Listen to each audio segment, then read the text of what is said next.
66 करोड़ साल पहले हमारी दुनिया एक जन्नत थी। कैसी दुनिया जिसे हम और आप पहचान भी नहीं सकते। ये जायंट, डेंजरस और स्पेक्टैक्युलर क्रीचर्स का घर था, डायनासोर। 16 करोड़ सालों से ज्यादा वक्त तक वे इस धरती के अनडिस्प्यूटेड मालिक थे। उनका रूल मजबूत था, लेकिन उन्हें क्या पता था कि उनकी पूरी दुनिया का अंत स्पेस की खामोश डेप्थ से आ रहा था। एक 10 किलोमीटर चौड़ा एस्टेरॉयड। ये एस्टेरॉयड बेल्ट से भटककर लाखों साल के जर्नी के बाद अब यहां था। ये एक जलता हुआ आग का गोला था जो सूरज की सरफेस से भी ज्यादा गर्म हो सकता था, और ये सीधा हमारी दुनिया की तरफ बढ़ रहा था।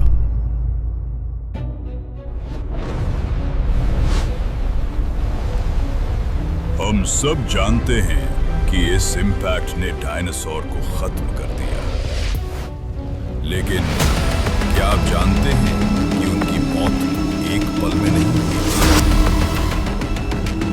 ये एक धीमी, पेनफुल और तड़पाने वाली मौत थी।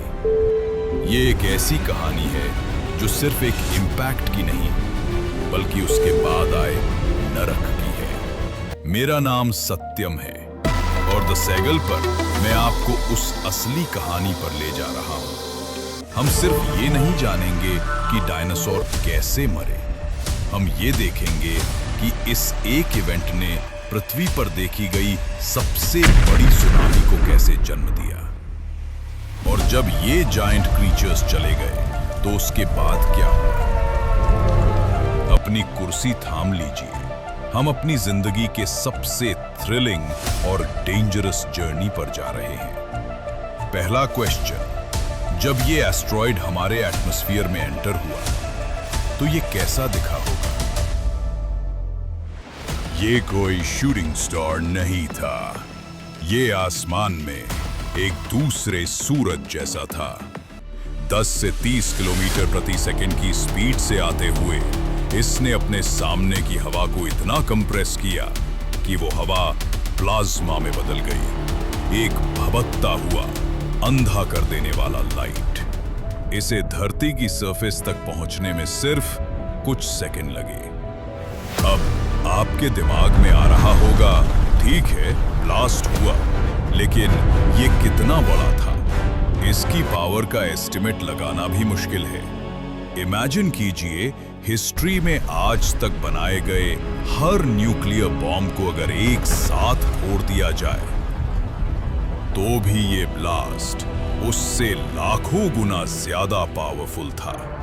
एक सेकंड के अंदर 100 मील चौड़ा क्रेटर बन गया। इंपैक्ट की जगह पर रॉक्स पिघलकर लावा बन गए। एक शॉक वेव फैली जिसने अपने रास्ते में आने वाली हर चीज को मार डाला। और यहीं से असली कहानी शुरू होती है। आप सोच रहे होंगे, ब्लास्ट तो मैक्सिको में हुआ था, इसने भारत या अमेरिका में डायनासोर को कैसे मारा? इसका आंसर रोंगटे खड़े कर देने वाला है। ब्लास्ट सिर्फ पहली वेव थी। उस ब्लास्ट ने करोड़ों टन पिघली हुई रॉक्स और डेब्री को वापस स्पेस में फेंक दिया, और फिर ग्रेविटी ने अपना काम किया। ये डेब्री पूरी धरती पर एक साथ बरसा। आसमान अरबों शूटिंग स्टार्स से भर गया, लेकिन ये ब्यूटीफुल नहीं थे, ये मौत थे। जैसे ही ये पीसेस एटमॉस्फेयर में वापस आए, वे जल उठे और उन्होंने पूरे अपर एटमॉस्फेयर को गर्म कर दिया। कितना गर्म? इतना गर्म कि पूरी धरती ग्लोबल अवन बन गई। जमीन पर मौजूद हर चीज, पत्तियां, पेड़, डायनासोर की स्किन ने एक साथ आग पकड़ ली। ये वो पल था जब दुनिया लिटरली जल उठी। लेकिन जो क्रीचर्स पानी के पास थे, उनका क्या वे पानी में कूदकर बच गए? नहीं, क्योंकि ओशन में कुछ और ही होने वाला था। एस्टेरॉयड के इंपैक्ट से पैदा हुई एनर्जी ने धरती के सीने को चीर दिया। इसने शॉक वेव को सीधे धरती के दिल से गुजारा। ये कोई ऑर्डिनरी सुनामी नहीं थी, ये एक मेगा सुनामी थी। आज की किसी भी सुनामी से 30,000 गुना ज्यादा पावरफुल। ये मॉन्स्टर वेव उत्तरी अटलांटिक और दक्षिणी प्रशांत महासागर को चीरती हुई हजारों मील दूर तक गई। लेकिन रुकिए, क्या आपने कुछ सुना? इस सब की साउंड कैसी रही होगी? ये हिस्ट्री का सबसे लाउडेस्ट साउंड था। एक ऐसी साउंड जिसे हम ह्यूमंस शायद टॉलरेट भी नहीं कर सकते। इंपैक्ट की साउंड ने 10,000 किलोमीटर दूर तक सब कुछ बहरा कर दिया होगा। ये साउंड पूरी दुनिया में कई बार गूंजी। तो आग लग गई, सुनामी आ गई, और क्या बचा? अर्थक्वेक। सिर्फ अर्थक्वेक नहीं, मेगा क्वेक्स। रिक्टर स्केल पर 11 या 12 की मैग्नीट्यूड के शॉक्स। इस एक इंपैक्ट ने पूरे प्लैनेट को 1 घंटे तक हिलाकर रख दिया। जो डायनासोर इन सबसे बच गए, वे शायद खुद को लकी समझ रहे थे, लेकिन वे नहीं जानते थे कि असली मौत अब शुरू हो रही थी। एक धीमी मौत। डस्ट और ऐश का ये क्लाउड महीनों तक, शायद सालों तक आसमान में रहा। सूरज की सनलाइट जमीन तक नहीं पहुंच पा रही थी। चारों तरफ सब कुछ डार्क था। कितना डार्क? इतना डार्क कि आप दिन के उजाले में अपना हाथ भी नहीं देख सकते थे। और टेम्परेचर? ये न्यूक्लियर विंटर था। धरती का एवरेज टेम्परेचर फ्रीजिंग पॉइंट से नीचे चला गया।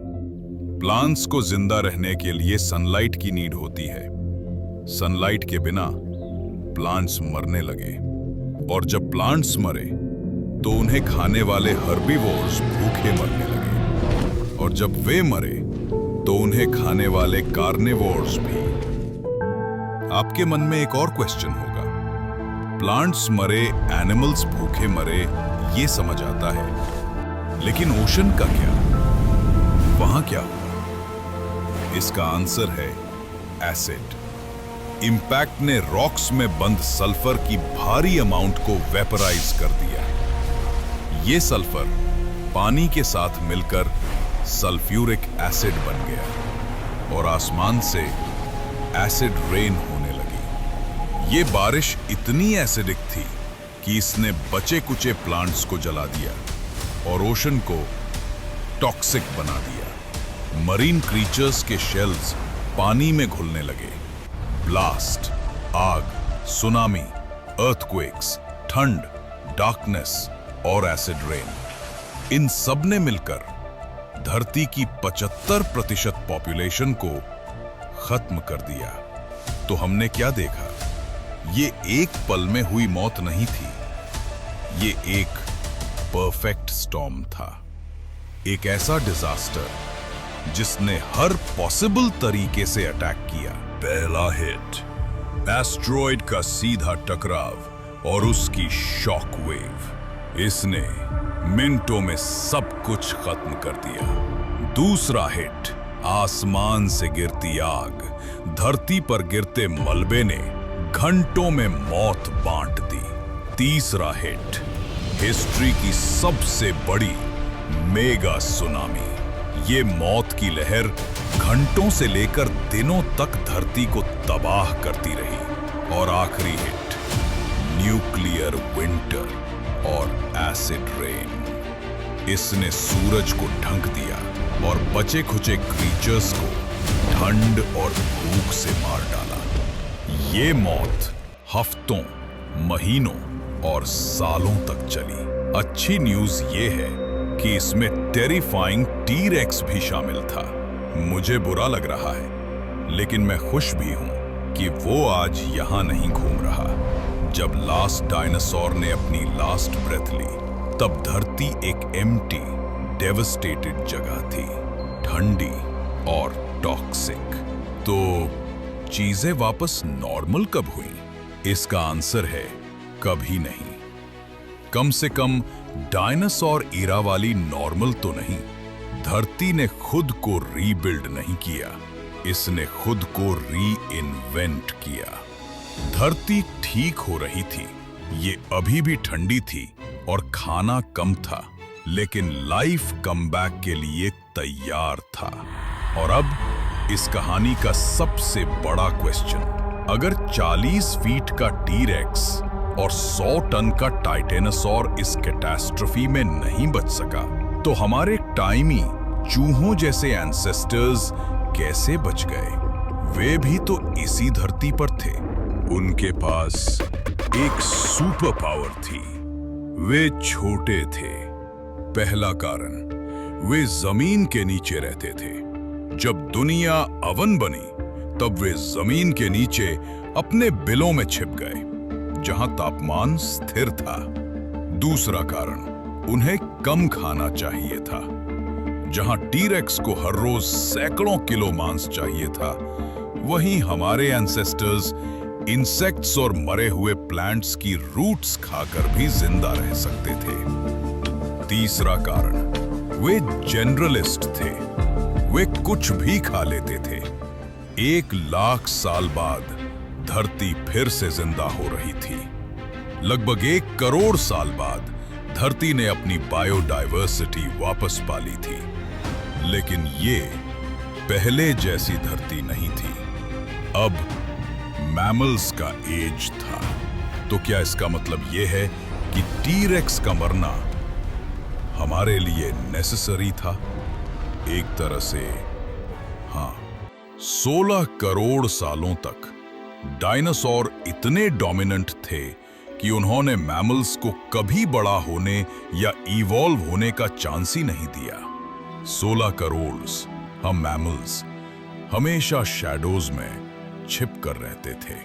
ये कैटास्ट्रोफी एक रीसेट बटन थी। इसने दुनिया का तख्ता पलट दिया और उन टाइनी क्रीचर्स को दुनिया विरासत में दे दी। गलत मत समझिए, ये दुनिया अभी भी बहुत डेंजरस थी, लेकिन पाथ साफ हो चुका था। लाइफ एक बार फिर जीत गया था। मैं हूं सत्यम और ये थी कहानी जिसने डायनासोरों का अंत किया और इंसानों की शुरुआत। द सहगल, जहां हर अंत एक नई कहानी बनता है।